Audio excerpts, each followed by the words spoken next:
अस्सलाम वालेकुम दोस्तों, फिजा फूड सीक्रेट में आपको खुश आमदीद है। आज मैं आपको ये फ्रेश क्रीम चाट बनाने की रेसिपी बता रही हूँ। ये मैंने कुछ फ्रेश फ्रूट ले लिए हैं, काट लिए हैं इनको। इसमें खजूर, केला, सेब, आड़ू और अमरूद और कुछ ये मैंने कॉकटेल फ्रूट लिए हैं। ये फ्रोज़न फ्रूट जो होते हैं ये वो ले लिए हैं। अभी इनको मिक्स करेंगे। ये मैंने 2 चम्मच दही, ये कोई भी किसी भी ब्रांड का आप दही ले लें।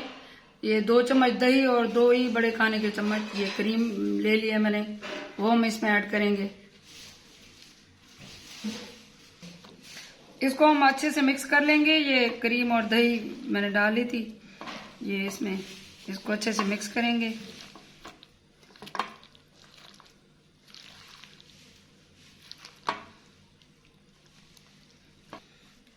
ये हमारी फ्रेश क्रीम चाट तैयार है।